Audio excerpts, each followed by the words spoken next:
好，同志们，我们伟大来的，我们是中国新赛 China Now with your gang of two, Nan-Su, was the senior investigative reporter for Epoch Times, and yours truly, Michael Olson, who at one time had a big dream about going over to China and help Chairman Mao build a new country. And then I discovered what Chairman Mao was up to during the Great Cultural Revolution, and I thought, boy, there's no place for me there. So that was that. But I have always maintained my love of China in spite of the people who are running it. And so we're here talking about that and many more things on China Now. Today, I'd like to pick up a Pew Research from February and to May among 42,151 respondents across 36 countries and territories. Uh, the United States retained a favorable position with many, but what it boils down to, lo and behold, is that people in 25 of the 36 countries and territories surveyed hold a more favorable view of China than of the United States, and that Chinese leader Xi Jinping is viewed more favorably than President Donald Trump in 22 of those countries. So Chinese state media has made a really big deal out of that, as you might imagine, Nonsu. Well, it's not a surprise because President Trump tried to turn the tide around, try to stop the globalization era of economy, you know, and but the several generations of the people living in the Western world, they already get used to living in that kind of a system. The worst thing we have done is we treat China with DEI. Yep. You can't treat China as DEI. You can't treat your enemy with DEI. That never do. That's never been good. It's just like in the World War II, you can't treat Germany with DEI, right? During the Cold War, you cannot treat the Soviet Union with DEI. But that's how we have been treating China, the biggest communist country and the country that thinking actually in their practice making United States as their number one enemy. We can deal with them with the EI, but that's what we have been doing, and Trump tried to stop that. And then many countries around the world, like those people living in Canada. Denmark, in Finland, those countries with the highest happiness index in their life. They don't like it. Of course, they don't like it because they don't have to spend even a penny for their defense. They totally rely on the United States, depending on the American taxpayers to take care of their security. Now that Trump wants them to spend up to 5%, they don't like it. They like Xi Jinping. Hey, why let them move to China if they want to? See if they like the life there. Well, that's an interesting point, Nonsu. Does anybody want to move to China? No, they want to move to America. We have seen, and that's why we have all these people crossing the border. They want to come to United States. And they're crashing the border in Spain too. So it's happening all over. Now, um, I suspect some of the countries that would hold this view that we like China, we like Xi Jinping more than America and Trump. Canada would be one that would probably go along with that notion. The heck with the United States, the heck with Trump. We're for China. I think another one would be France, Uh-huh.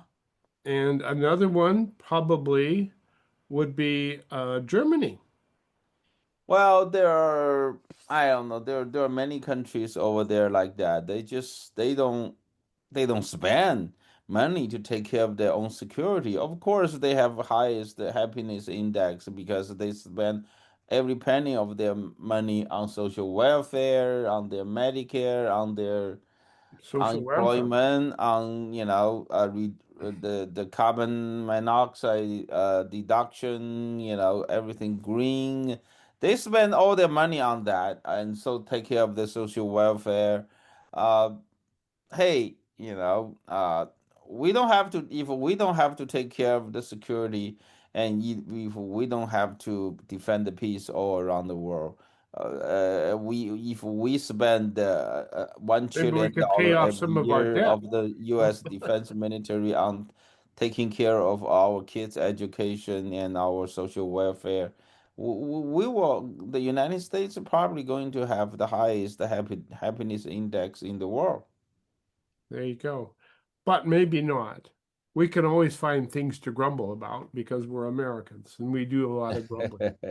So wondering about the the nature of Trump going to these countries and saying it's like an adult addressing a prolific kid who's sitting in the basement smoking pot and playing video games.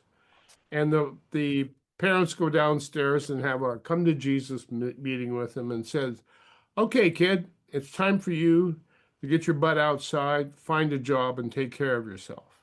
Yeah, they don't like it, of course, right?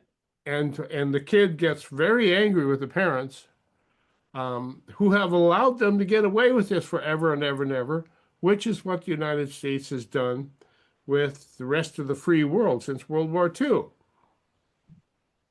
We've we've let them get away with it.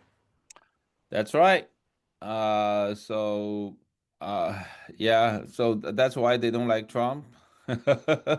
Understandable. Yeah. And I remember when Trump made the suggestion that maybe Canada should become the 51st state. Woo! That really toasted some buns up north. Well, that's why, when Trump raised the tariffs, Carney went to China, right? Yeah. So this really is a situation where Trump is trying to realign how the world works. It's true. The war has been going more and more polarized. Since the total fail of the economic globalization. These things are going to happen because we have been wishful thinking when China's economy grow and then they were going to join the democratic world, become a part of a global democracy.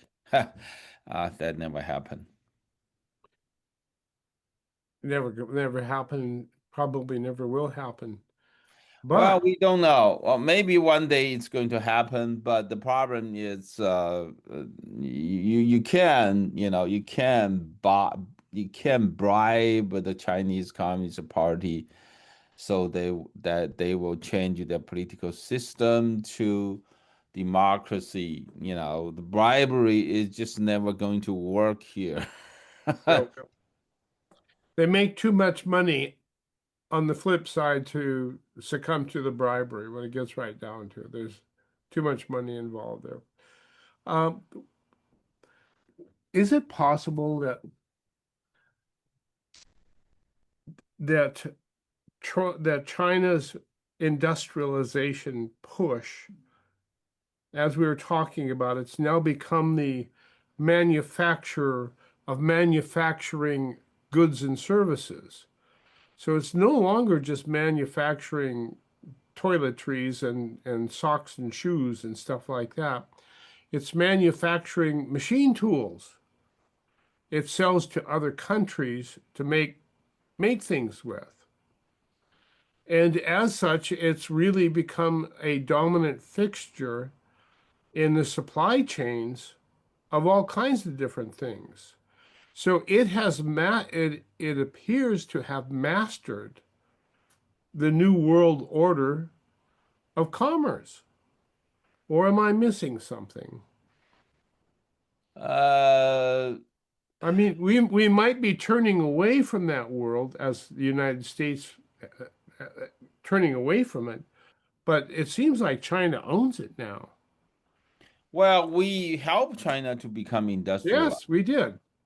We right? funded it. Now, but however, we still have consumer market. We still have a advanced technology. We don't have to give China the our consumer market. What Trump tried to raise tariffs, it's a short-term pain for all of us that to endure, even for the purpose of get our manufacture job back to the United States, get the manufacturing industry back to the United States. We just have to stick with it because this kind of this kind of industry, it's just like passing down from one generation to another. If you don't do it for a couple generations, you just You don't know how forget to how do to it. do And it. then, and yeah, yeah, and or you're not going to talk, and you're actually not talking about just a single plans of manufacture anything. Once you start doing that, you're going to realize what we're the challenge you're facing us. It's an entire supply chain. Every uh single part of the supply chain, they are all part of the manufacture uh whole process that you have to know how to make nuts and bolts until you assemble the machines, right? So it's it's Yes. it's very hard to after we lost this, we deindustrialized ourselves for so many years, so we have to get it back. It's very hard. It's a long process. So when Trump instituted tariffs against Chinese goods, it looked like a big threat to China, but China simply turned to the left and turned to the right and sold its stuff to everybody else in the world. Well, first of all, eventually everybody else is going to wake up to the reality, right? Now you look at the EU. EU is making the discussion. They're going probably they keep dragging on this thing because they have very strong lobby groups like BMW, like Volkswagen, How strong are they, though? Mercedes. Yeah, They're losing their market share by it's like an avalanche. yeah, yeah, they are losing. That's why they are. See, now that the German government start changing their mind because all these big lobbying groups, they are losing so big in China. So they reduce their lobbies pressure to the German uh, uh, uh, politicians. So that's why they're changing.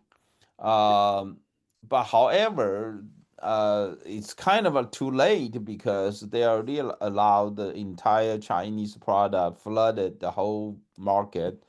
It's for example, they're just too slow. EU is really slow in its policy making process. For example, they are still dealing with the EV from China. They try to build a tall wall of tariffs so prevent the EV from China. But China now, it's if you look at from last year to this year, the PIEV, the plug-in EV, that the plug-in not EV, the plug-in Hybrid. hybrid, the plug-in hybrid car. You have a hybrid, it's supposed to you don't have to plug in to charge it, but they have a plug in that you can actually charge the main battery. That kind of EV increase the export from China to Europe increased 205% from last year to this year. you Wow. know month to month comparison from last year to this month, from last year to this year, a single year they increased 205%. Why? Because the old policy made by the EU try to stop the EV from China. It does not apply to this kind of plug-in hybrid So China just vehicle. changed directions really quickly, as it can, You because cannot. It doesn't matter. The EU is like they have like a hi. You have a big brother, you have a small brother. They have put everybody in the same room. They will fight. They will do whatever until they make the decision to change. Their market's already gone. It's all flooded by the Chinese auto vehicles. it seems like we in the West, as businessmen and women, thought all we have to do is go to China and open up a factory and sell stuff to the Chinese. But it didn't work because Well, of course it didn't work. Well, EU in this October they are even they're late. They're still doing something. So in by the in October, they already passed the legislation. It will become effective in October, somewhere sometime in October. So they're going to lower the total free steel product without the tariffs free import from China. They have a quota for every country. So and there's quota for the entire EU. They're going to lower the total entire quota by 47%.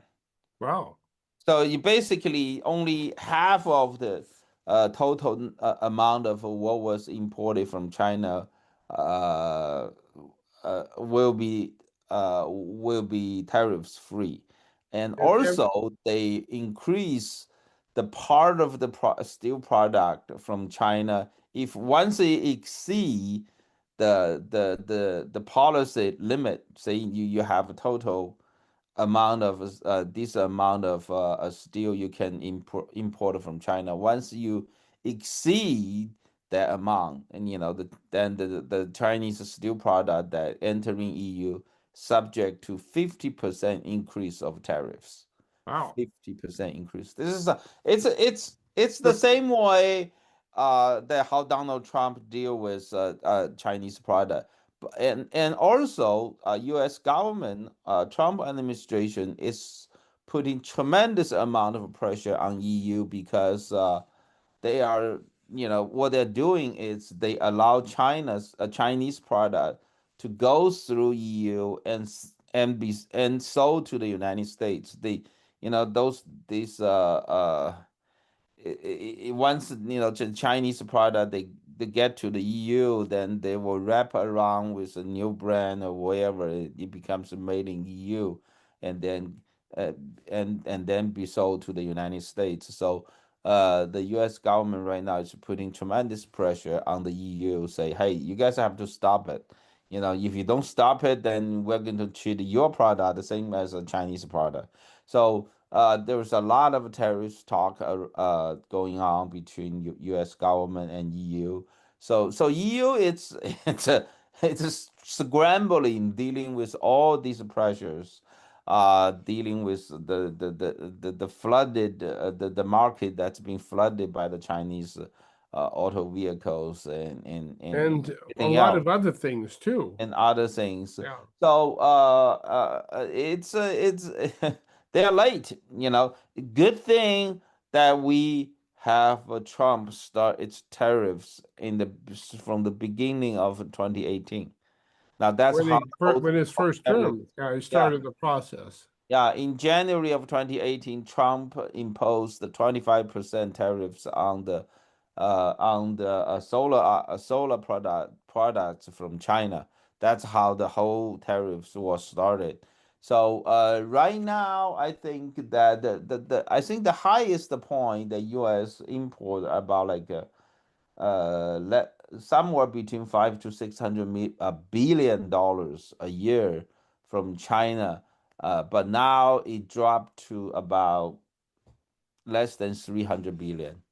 So and while the EU their import from China has been up, now it's more than $600 billion a year. So they they are in a lot of trouble that they have to deal with. A good thing that Trump started tariffs on China a lot earlier. It used to be called mercantilism, where you use the power of commerce to wage economic warfare. And that is what China has been so good at. The central government funds those industries that it wants to. And I think EVs is a good example. The CCP funded hundreds of EV companies. Yeah, they subsidized it, They right? subsidized it. You didn't have to make any money making cars, you made money on the subsidies. And they funded so many of these companies, looking for the few of them, I guess, that would really work. And that's what they did. And those subsidized cars now go out into the world, and nobody can compete with them because they've been subsidized by the Chinese Communist Party. And that is the communist government is the government. They are able to do whatever they want, and nobody can say a thing. They basically put in the resources of an entire nation behind one manufacture industry after another manufacture industry. So to have this every single industry to leave China to go out to the world to beat the same industry in every other country. How do you going to compete them if they put a resource of the whole nation behind one industry to compete with you? You're going to lose. Yep. So that's And why it's a war. You can't, it is a war. and then while at the same time they are putting the resource of the entire country after one industry after another, trying to beat every part of the Western world, and we treat them with DEI. This is how Well, when crazy. we come back, we're going to have to take a quick break, bottom of the hour. But when we come back, I want to ask you, Nansu, what exactly you mean by we treat them with DEI? What on earth is that? Ladies and gentlemen, this is the 300th edition of China Now. I want to thank you all for joining us today. Nan Su and Michael Olson is your gang of two. And of course, we're honored to have you aboard as well. When we come back, I want to ask Nan Su about why and how we came to treat China with DEI. Stay tuned, right back. Talking about our relationship with China and how it is, we wonder, that we came to treat China with DEI and allow them to take over our world with their mercantilist warfare and all the other forms of warfare that they fight with us as well. Nancy, what do you mean by DEI? Or diversity, inclusiveness, and equality. We treat China with DEI, right? Think about this. After we So allow when we China. when we when we approach China, we approach China through the morality of DEI. That's right. So instead of thinking of them as a existential enemy, we treat them as a friendly competitor, and that's not what they are. Is that what you're That's right. saying? Well, that's one thing, right? That's the fundamental mistake of our logic. And also think about this: we easily believe what they told us, right? 2000, when we gave China PNTR, permanent normal trade relation, and then the very next year, 2001, we allowed China to join WTO. Now, supposedly, from 2001 uh to 2016, until Trump swore into the White House for 2017, January of 2017, until Trump swore into the White House for his first term. Now, all that 16 years, We just, close our eyes and believe whatever the lies that the CCP in Beijing is telling us. Well, a And lot of people are making a lot of money having us close our eyes. well, of course, once you open the floodgate, all the Wall Street people, they love to go to China to make money. They don't care, do they, national security is not their concern. It's not their job to take care of that, right? The So job is as to make long as it's money. illegal, they'll go there. They will bring whatever the technology. They will go there. Like Elon Musk, he built up the biggest EV in the manufacture plant in China. It's the biggest in the world now that he's got to beat him up. He's beat him up by the Chinese EV industry. Now, but however, he was the one to brought He that taught him bring how to do all it. the technology to Yeah. China and teach Chinese how to build EV. Same thing. Yahoo brought the internet, email, everything to China, and then Microsoft and Apple. They all went to China. Yeah, They all choose. everybody went to China because That's well. That's how our China policies grew up, right? so that's what we did. But now, Now it's even worse. You know why it's even worse? why? At least here in the United States, when you talk about DEI, you still have certain standard like equality. You cannot discriminate.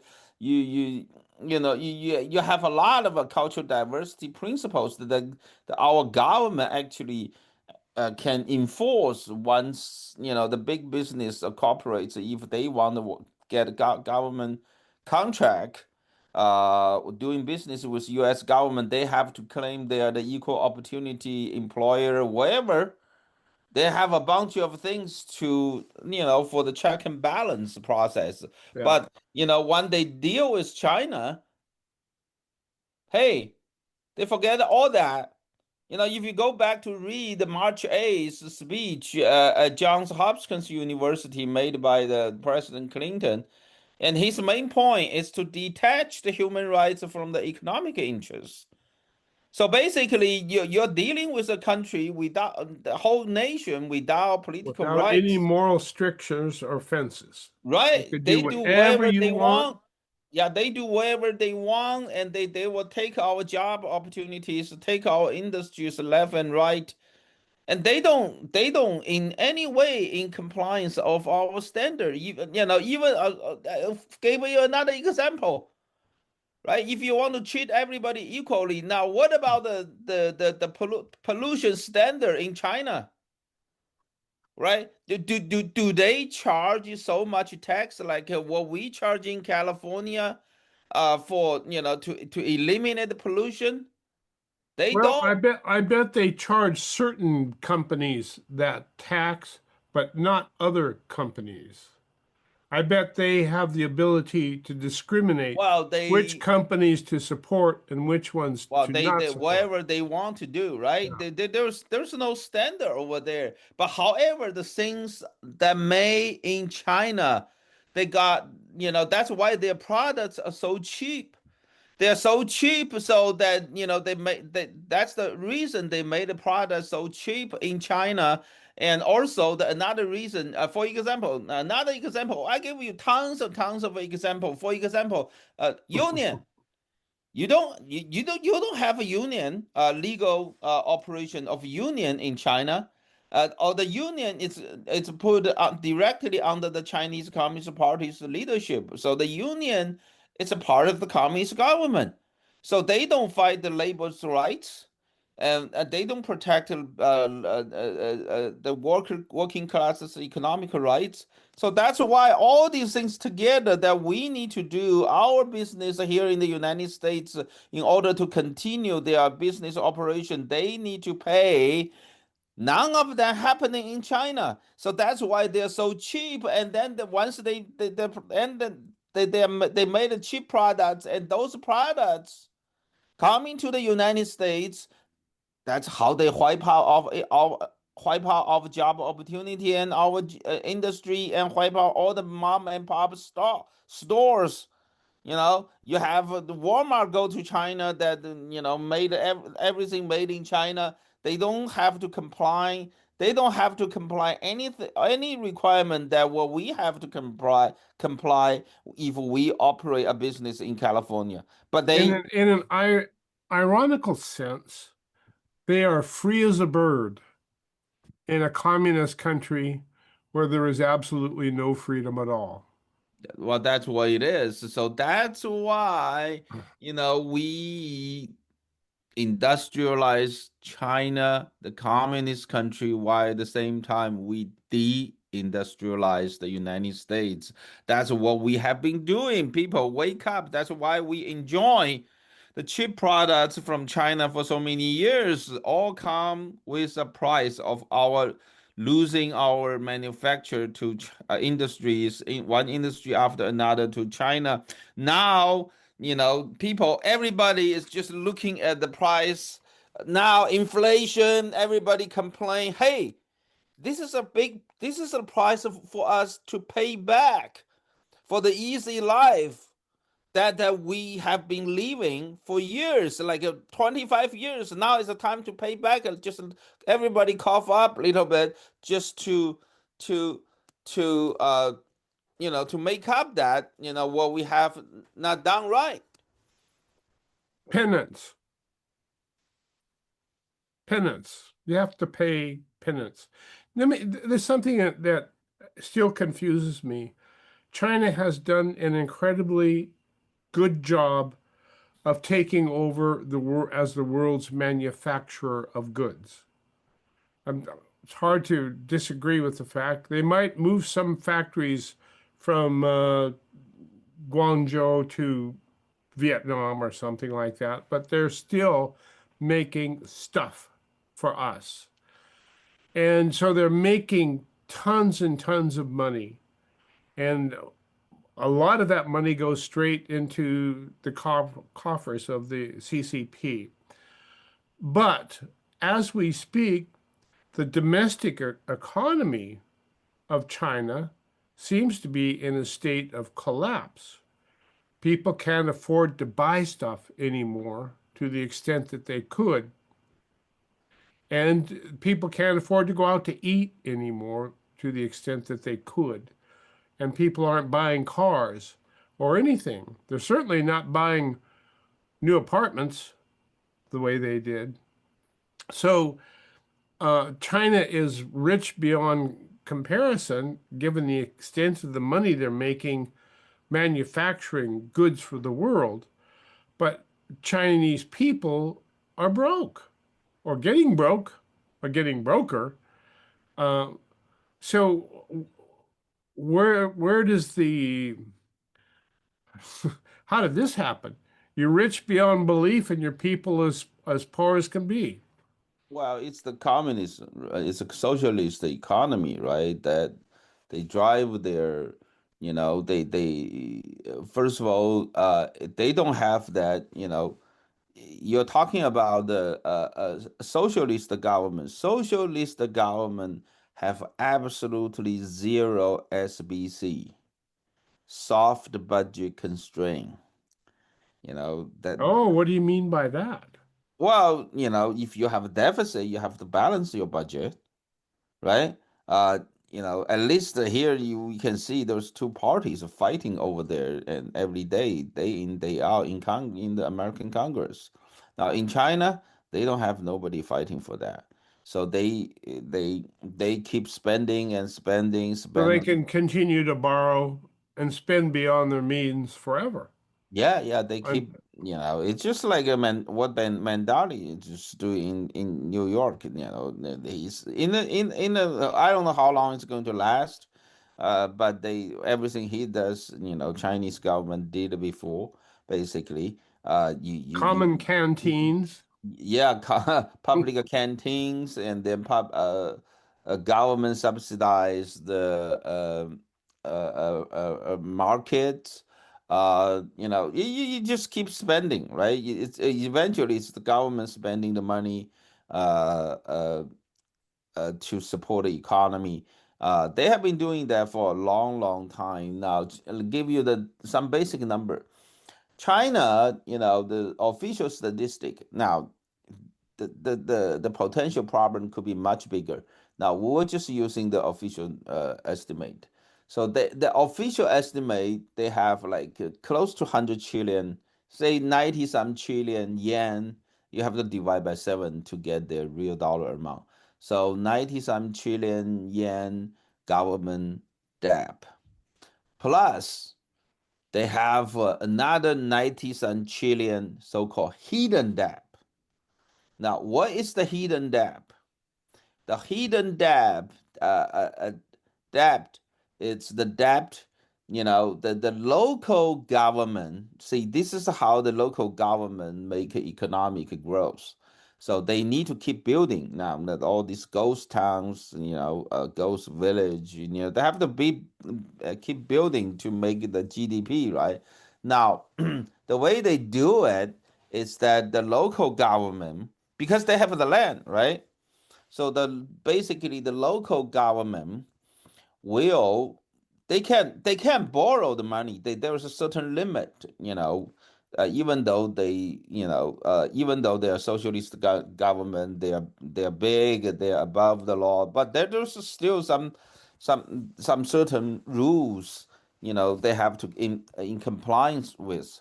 So they can't borrow too much money, so what they trying to do is but they all make the money out of the real estate industry, right? So the way they They do it, were making money on the real estate industry because the way they would do that, of course, is lease land for development. that's right. Now what they have done is the local government, because the government control all the lands, right? Yep. So the local government will have establish a private company that's sponsored by the local government, and then that company will get the local government will give like a collateral, some sort, uh, as a piece of land to the to that company, and then that company will go to the state-owned bank. They will say, "This is the land I have. Once I develop that land, It'll be worth this. they were worth like a few hundred billions of dollars. So therefore, you give me your loan, right? So that, and then they will also, this is a part of the money they are going to get a loan from the bank, and then they will also go to the market, to raise the money, saying by selling the stocks. It's like an investment. They will Building the apartments before they're yeah, built. yeah. Say it's the people. Hey, once these apartments are being built, once they're sold, you're going to have big profit. You're going to get like a 20-30% return or something, right? So they will sell those um either bonds or stocks. This is how they do it. So and then, but the problem is once the real estate market collapse, every the money they spend, there's no return because your building is halfway built. The money is already spent. You can't finish the building. Then you're in debt all of a sudden. So that's called the hidden debt. But the hidden debt, it's still because eventually that company it's sponsored by the local government. So that's still the government debt. So that's like a 90 some trillion. So you have a total local central government debt on their book. It's like 90 some trillion plus another 90 some trillion of hidden debt. So together they got like a close to like 190 or 200 trillion yen of debt, and that's why they're in trouble because and there's still the real estate market. It's still keep dropping ever since the beginning of 2023. It's been nonstop. Every month you see more and more price drop, and so um, that's how the economy got broke, because the bottom line is a socialist government does not have SBC, soft budget constraint. You don't have check and balance, and they spend how much in the wherever the way they want to spend. And we've seen China go through this ever since the Chinese Communist Party took over in 49. We've seen them do things that were completely crazy without much thought because they didn't have to think very much when it gets right Well, down it's to it. they always make their political goal as the The, number one priority, yeah, right? They're so not really the thinking Great about. Leap Forward is a perfect example of that. Yep, yep. So What they did made absolutely no sense in an economic sense. No farmer would ever have done what the CCP did to agriculture in China. It would no way. So the being in total control means you have to answer to nobody. You can do anything you want. yeah, that's it. So basically, that's why their real estate collapse, and then plus, Trump raised the tariffs, so their export industry got a screw. They can still sell their exports. Now, the reason I think we talked about that one time that China has the biggest surplus of a 1.4 trillion yen last year, right? Yes, it's making money hand over foot. No, no, no, No they're not making money. benefit. Okay, they're making the sales, doesn't mean they make money. And then there's two reasons they have that surplus. Number one, it's there's no domestic consumer market anymore because everybody is trying to save money. Nobody go out to eat in the Well, restaurants. that's Nobody to me is spending. the irony, Nansu. You have a country that's raking in all of this money, and it isn't getting past the government to the people. No, no, no, no, no. They're not making that much money. They're not. They make a lot less money, although they have surplus. But the surplus, um, see, first of all, they can't sell those products in their domestic market. No, Number two, they are not selling those products in the most profitable market anymore, which is the in the United United States. States. So they have the surplus, but then you have a lot of people over there waiting to be fed, right? So they're not making they make a lot less. Like if every spoon made in the China and then sold to the United States, every spoon can be sold like a $2 or $3 in the U.S. market. But if they sell that in Indonesia, Malaysia, but every spoon it's sold like it's sold like 50, 60 cents. They make it really minimum Real money. thin margins on what they do sell. Right, and also, nobody buying in their domestic market, so therefore, although they have a huge surplus, but the surplus that's the total revenue, not the profit amount. The profit amount it's super super thin. So and they have to use that to keep their economy and their society going. So that's how screwed up they are in the situation. So they have nowhere to sell it except to dump it on whoever will buy it. And That's right. That's they right. have to dump it for such low costs that they make very little money. And none of that money that they But do make, however, at the same time, there's a tremendous amount of pressure being put on the European market, in the US market, to the domestic manufacturer here in the United States and also in the European countries because they don't even make any money. They're just selling those things to keep their basic life going. So it's just not fair. So do you think this arrangement is the cause of some of the animosity that's going on between the United States and Canada and the United States and Mexico? Because China is dumping a lot of stuff into our neighbors' well, ports. it goes like it's a global economy era that things need to be turned around. We need to move forward and leave the global economy era behind. Now, but unfortunately, European country leaders plus Canadian leaders, they don't want to do that.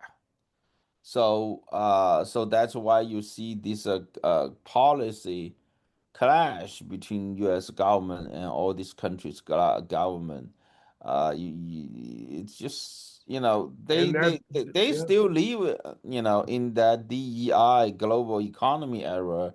That's why you see this year, Carney, Canadian Prime Minister visited China, and then you have um, Spanish Prime Minister and German Prime Minister and Starmer, sure. UK government Prime Minister. They all went to Beijing, right? So they want they it doesn't, but it And the doesn't work irony when is it that get to this point. the only thing China really has to offer them is cheap goods that is so cheap that it will destroy your domestic manufacturing infrastructure. You won't be if you take all of this stuff that has been subsidized by the Chinese Communist Party, your businesses will not be able to compete. You will lose those industries, you will lose the jobs, and you will lose your country eventually because Yep, you will be totally dependent on the Chinese Communist Party. It's a yep, hell of a warfare yep. It's true. that It's we're true. fighting. And there's no bullets flying except in Iran, but it is war. It is war. We're losing our ability to have it to work. Mm-hmm. Yep, it's true. So, where is this going to take us, Nansu? Well, it's a period of time. Everybody have to endure a little bit. Think about we are just pay, like what I said. We are paying back the debt we owe in the past 25 A years. mistake. We're The paying back mistake for a mistake. that we made in the past 25 years, and then we allowed the CCP government doing everything, cheating and stealing and took our manufactured job and industries away from us. We just allowing that happen, and we became so complacent. And now have to pay for little. We have to cough up some money to have those industry back to the United States. It just we just have to do it. Unless that we want to see, unless if because see even we don't do anything, then in the future, It's gone. our children and grandchildren, they will become the slave of the CCP. They wouldn't be able to enjoy the same lifestyle and freedom that we enjoy. They will be living in the same prison that people in China live in. And the only way to stop it is to stop it. We have been guilty for a long, long time of playing by rules that China has never had to play by. China has been at unrestricted warfare with the West ever since 1949. That's right. Sometimes they do it with a smile, and sometimes not so much of a smile. And right now it is pretty hot. Do you think, you said before, you don't think it will come to a shooting war for a couple years? Yeah, well, China, Xi Jinping is not ready at least until the October of next year when he continue into his fourth term, right? He's putting his top priority on that. So we just have to see. We need to strengthen our military, and we need to make sure our military Our men and allies, women our in allies are, service. Of course, first of all, we have to make our military, our the people in service ready. They got whatever enough. They got enough whatever they need. We need to spend that money, and then also need to push our European allies and our allies in the Asian Pacific region to do the same thing to increase their own capability of defense, and then and make sure that we are strong enough that China will never feel they are ready to make the invasion. Nansu. Do you ever get to thinking that you would have made a good Paul Revere? Good. What? Paul Revere. Are you familiar with the story with Paul Revere? Who look up Paul Revere, uh, and you will see that he was the one who said, "The British are coming. The British are coming. Be prepared." Ladies and gentlemen, this has been the 300th edition of China Now with Nansu, who is a great Paul Revere, and yours truly, Michael Olson. Number 300, we thank you for joining us. And who knows what's going to pop up next week, but we will be here to talk about it. Nansu, thank you. And thank you all out there for tuning in.